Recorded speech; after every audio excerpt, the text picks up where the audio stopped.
But let's talk about the actual movie. I had to tell you the controversy first before we did anything. What did you think of this? I thought it was funny, but it wasn't like something that I could actually. I was having like trouble like feeling like a part of it. How do you mean? Like it was too cut away, or the editing? Something with like the narrative, sort of like took me out of it because I was having a hard time with it for some reason. Well, it's definitely nonlinear, so there's a lot of like 8 minutes later Yes, absolutely. or 2 minutes before, and so the Yes. screenplay is kind of like everywhere, right? Right. But that lends a lot to the craziness of the whole Suicide Squad team itself, It's where true. everything is whatever, and you don't really know what to expect. Yes. You can be watching something and it cuts back. But I agree, there's a lot of stuff where you could be like, oh, this is so cool. They're doing like a Quentin Tarantino edit, Mhm. but it might not has worked as well. Yes. What did you think of the first team, like the first Suicide Squad team at the beginning? Oh, is that the one with Pete Davidson? With Pete Davidson, Nathan Fillion, Yes.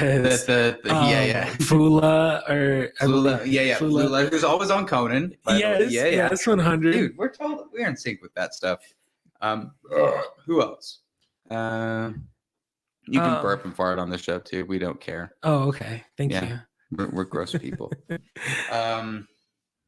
There's Flula. Boomerang was in it, and then there was Mongal, the girl that jumped on the helicopter. Oh, helicopter. Mm-hmm. Yeah. They go down quickly, like pretty much everybody does. I really loved Weasel. Weasel, yes. Weasel is an underrated, horrible character. He's getting a sequel for sure. Oh yeah. Well, what did you think of Peacemaker getting his own like side, like solo show? Do you think that should have been the character of all the Suicide Squad that should have gotten their own thing? Which one's Peacemaker? That's John Cena. So he's got his own show already that's been wrapped already. And he's playing that character? Mm-hmm. Oh, I had no idea. James Gunn wrote and directed it's a whole HBO Max series. It's coming. Are you serious? Mm-hmm. I had no idea. That's awesome. But a lot of people are like, Ratcatcher 2 is right here though, and she's cooler. Yeah. Do you think that they went with the right choice with that? Like of all the squad, who would you want to see a spinoff with? Who would I love the shark. Nanawe. And I didn't even realize that's Sylvester Stallone. I know, right? Yes. Here is fuck that release the Erica. Release the sound booth tapes of Sylvester Stallone going running through stuff. Yes. Nom nom. Like I want to hear him and watch his face make those words. 100. I think he was great in that. There's a theory about Nanawe too, based on his intelligence, right? King Shark in a lot of other media is very much smarter than he's portrayed in this. Mm-hmm. Like he's not necessarily like Groot. And the theory is that he's a young Nanawe, like actually he's a young shark. Okay. And that he's gonna get a lot bigger and stuff. Wow. But that's why he likes to eat stuff, because he's teething, like because he's a baby. Cool. So I guess that kind of works. Like he says nom nom, and like there's a lot of connection to that. I get that. But have you watched the Harley Quinn animated show? No, I haven't even seen Birds of Prey. Really? Yes. Oh, you should check out Birds of Prey, but also check out the Harley Quinn show, because it's totally different Harley Quinn, and King Shark is in that too. Okay. And awesome. he's very much, all of them are much different. I think you'll dig that show. It's so dumb. Do you have HBO Max? Yes. Dude. Yeah. So good. So the show is obviously completely different from the first Suicide Squad. There's no Joker involved. They're not trying to do an Enchantress thing. And Deadshot's not involved. Instead, we've got Idris Elba coming in, replacing him as Bloodsport. Mm-hmm. Now, I have to say, Bloodsport's costume, it's the most practical one in the whole show to me, but it's also the coolest. I love how every freaking thing that he pulls out is a weapon. Yes. He's like, and it's like so a bazooka. Suddenly. Yes. Or like how it can do the arrows and like spring stuff. And that scene when him and Peacemaker are going through the camp side by side, taking down people that they shouldn't be, because it turns out that these are the good people that they shouldn't have killed. So they show up to rescue Flag, and he's like, these people saved my life. Like, why were we alerted you were here? And they're like, there was nobody here. Yeah. Dude, I love that. What do you think of Polka Dot Man? Polka Dot Man, oh my gosh, he was so weird, but I loved him. Polka Dot Man was so cool. Okay, here's the thing: nobody in this movie's cool, and that's what I love about it. Right? 100. Nobody in this is cool. Yes, and Polka Dot Man might be the most incel like insane dudes in this whole thing, especially when they like that part where they go in and like, what happened to the guards? And they were like, we don't know. There was nobody here. And then suddenly Polka Dot Man, he's like, I pretended they were all my mother and I killed them all. Oh, that part is so creepy, dude. It's like, man, I hate this. Only when I picture my mom can I really kill people. Yes. And anytime it cut to him and it showed his mental instability and he pictures only his mom in situation. Oh man, I love that. Fucks me up. Yeah, and like his story is pretty tragic in the end. Like, because I don't care. We spoil shit with this. You know, he doesn't make it. There's a lot of people that don't make it in the show, but he was one of the ones where I was very like, crap. I didn't like that he was gone. Do you see the Calendar Man was in it? No. Okay, so he was in the prison when Polka Dot Man is getting his stuff off. He's the one that's making fun of him, the other prisoner. Oh, so that's Batman's other villain, Calendar Man. Okay. And who's also James Gunn's brother. Oh, shit. Sean Gunn, who does the motion capture work for Rocket Raccoon. So technically, you've got Rocket Raccoon right there. Yes.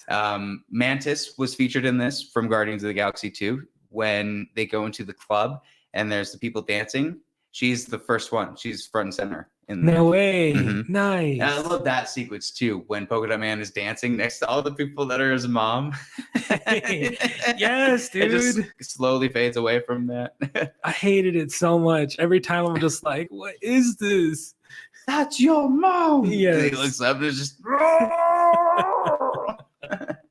there's so many things with this where I'm like, I am so happy you spent money on this. Like, there will never be a movie like this that spent money on rats eating the eye of a starfish that's like a giant kite. Like, I liked her. I liked her a lot. What do you think of Harley Quinn in this? That was another big controversy on Twitter. You want me to tell you what the controversy is first? Yeah. Okay. Controversy with this, and because you haven't seen Birds of Prey, that might change your perspective after you've seen it, right? So Birds of Prey is very much like a she's moved on from men kind of situation where it's like, I'm on my own. I can do things. I don't need the Joker. I'm myself. That's the big thing. And she has some really great stuff. They do a lot of like, you know, the scene where she's killing people and all the flowers are coming up. Yeah. That kind of is like Birds of Prey because they do a lot of like in her own head, her silly craziness. Yeah. And so they took some of that from this. But what they also did into the Suicide Squad, now knowing that like they made her independent in Birds of Prey, they brought another dude in. And so a lot of people are like, why do they keep bringing a guy in? They don't need a guy for Harley Quinn. And a lot of people are saying, why isn't Poison Ivy in this? Why isn't she the person that should be the... And so half people are like that. The other half are like, James Gunn absolutely nailed Harley Quinn. He understands the character 100%. So what did you think of Harley Quinn in this based on what you've seen from the other ones? I wish I had seen Birds of Prey before so I could understand her character a little bit more. But I think like they weren't really trying to play with the character too much besides like, oh, sorry, I'm late. You know, I was doing a number 2 or whatever she says and stuff. Like just little lines like that. But like, I feel like they could have had more fun with her. She definitely has a whole side mission. Like the movie stops and it does That's right. her whole... That's right. It's I don't know what the word is. It's self-indulgent.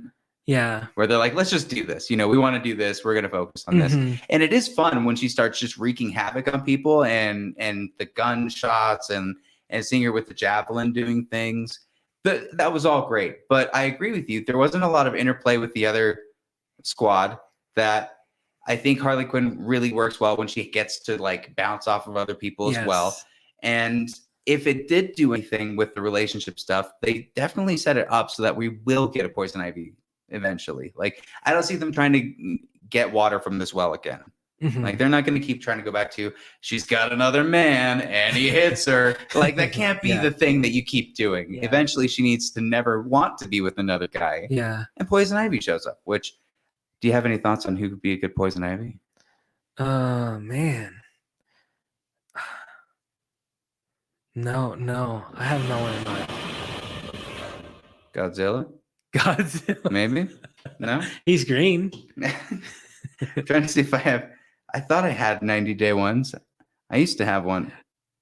90 Day Fiance? Oh yeah, I used to have tons of 90 Day Ones, but I lost them. Dang it. Oh well. Yeah. What else do we have for this? Anything else that you want to talk about? As far as the Suicide Squad, Yeah. let's see. Ratcatcher 2 is dope. What is dope? Ratcatcher 2. Oh, can I talk about how great Rick Flag is in this versus the first one? Yeah. His character, night and day difference, no? Which one's Rick Flag? Rick Flag is the one that in the first one was like, this is Katana. Best not be next to her. She's going to cut you. Oh, yeah. And in this one, he's actually like standing up for what's right. And he's like, they were testing on children. We can't do this. And like, we need to stop. And he's got arguably probably the best line in the whole film when Peacemaker finally kills him. And he's like, Peacemaker, what a fucking joke. And then he dies. Like that's and the sequence where they're panning on that helmet and you just see the reflection of the fight, but that's actually the fight sequence. Oh, so chef's cool. Kiss. So good. I agree, actually. Yeah. I hadn't really thought about that much, but that part was really cool. I love that sequence. It was one of the big ones where I was like, oh man, there's some stakes here. And I care about both these people kind of. Yeah. And it when you see the look on Peacemaker's face after he tells him that, oh, he looks so hurt. Like he looks devastated by that. And so when Ratcatcher 2 grabs it and she goes and does her thing and Bloodsport sees him and it's that one showdown. Oh man, loved it. All the ending was great. What did you think of the Starro? What did you think of Starro? What did you think of the Brady dude as well? Oh, I love the starfish. It was hella cute. So cute? Dude, that was the most disgusting thing I'd ever seen in my life. Those flaps where the things come out. I don't like it. I don't like it one bit. It was so gross. You were so right, like you mentioned, like how you're never gonna see another movie like this. Like they're not gonna do that. No, like I felt so ill watching some of these. I was like, it didn't really look. It's so weird. You know what? I can see it becoming a cult classic because it's just good enough that like people will really like have like a diehard fan base for it, but like maybe it'll get snubbed or something. Like people will mostly say it was bad. But history. Well, because right now it's got about what does it have? It's got a 90 something on. Are you serious? Okay, Let me cool. Pull it up real quick. I want to make sure I got it first because there is something to say about what the audience score is as well. So it's got a 91% on Tomatoes right now, and you can't really judge it. It's got an 83% with with the audience. So cool. It's not the worst when it comes to those. Let's see what the first one has, just to kind of remind ourselves, and we should look at Reminiscence too while we're at it.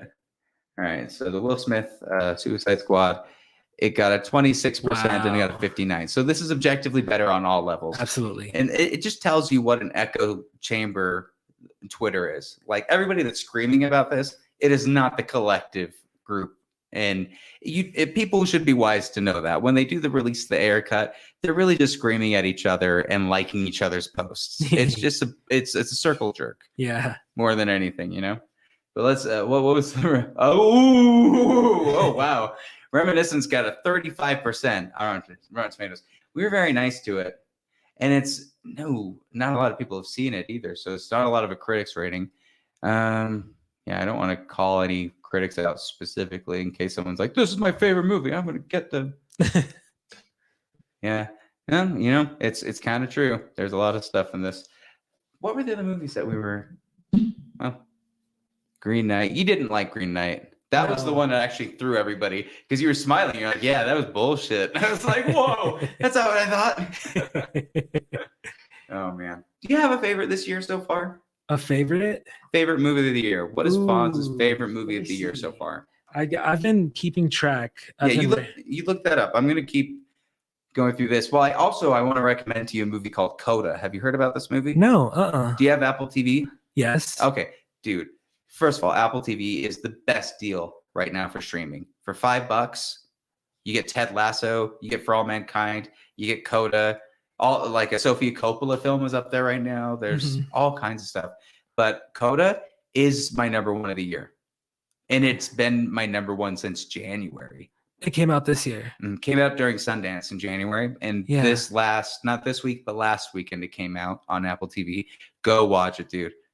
It's about a family that are all deaf except for one, the daughter, who's musically gifted and wants to pursue a career in music. the family are all fishermen, and she is kind of a lifeline for them because she's the only one that can be able to hear the commands, do work on the boat that they otherwise wouldn't be able to hear or be able to do because, like, you know, she's kind of like being a chaperone in a sense. So she can't fulfill her dream, but once a teacher wants to like help inspire her, she starts to get her voice. And dude, I've coined this term, your tears, it's going to kick you in the tearsticles hard. Nice. Like multiple times. I'm already choking up thinking about it. It's so good. Go. Yeah. If you haven't seen Coda, people, go and watch Coda. I can't wait to watch it. It sounds like one of those that I'm going to love as well. Yeah. So what do you have? So Do you have far, a Letterboxd? no, I Would you do Letterboxd? Should I get one? Why not? At least there you can actually like you can have just kind of a drop down of your stuff, and you can put some little. Everybody puts like 2 sentences for reviews on those, so there's no pressure on Letterboxd. Did Nomadland come out this year? That was, I guess you could say technically, but it was a last year. That's what I thought. I thought it came out last year. You like that movie though? But yeah, I mean, according to my ratings, that's my. Oh, okay. There you go. Yeah. Where are you pulling from? I just have them in my notes. Dude, you need a Letterboxd. Okay. Because if anything, have a good thing that can sort your stuff. That way you don't have to do things. And it'll let you export your lists and all of your diaries, your logs, and they'll have it formatted in a way that, you know, just easier than notes. Yeah. Okay. Everybody follow Alfonso Beloso on Letterboxd because that'll probably be what will you call yourself on it? The sexiest hair in the galaxy, man. Movie guy. Movie guy. Follow him on movie That's guy. not taken. I'm pretty sure that's not going to be taken. There's no way. There's no way someone has movie that. Reviewer. You know what I bet won't be taken? What? Film critic. Film critic. On Letterboxd? No way. No way. Well, did you have a rating for Suicide Squad? I think I did a like 6.5. Okay. You know, I went higher. I actually, for what they did versus the first movie to this, I was pretty excited for it. And movies, like you said, they come in certain times, and if you're very receptive to it, you end up enjoying it more, even with the warts. So I went 8.5. Nice. And with like the way you were talking about some of the scenes, I'm like, okay, yes, I actually need to appreciate that because that's really cool. Appreciate it. And also I will totally acknowledge that there are a lot of pacing issues, and the screenplay is not. A lot of people talk about the dialogue too being a little bit iffy, but I do like some of the lines. Well, I don't know. I think James Gunn films, everybody just is controversial now about it. I'm excited to see Guardians of the Galaxy Part 3. That's his next one. Yes, me too. And apparently he's got another DC project. And, oh, dang. And people have said Gotham City Sirens. He has said no. Do you know what that one is? That's Catwoman, Poison Ivy, and Harley Quinn. Wow. So he said no to that. And before he did the Suicide Squad, DC really wanted him to do the next Superman. So whether or not they actually said, okay, you should do it, and he said, let's see if I can do it. Yeah. We don't know for sure. But yeah, these were good reviews, man. This was a great episode. Thank you for coming on and talking and doing all this stuff. You can, of course, follow.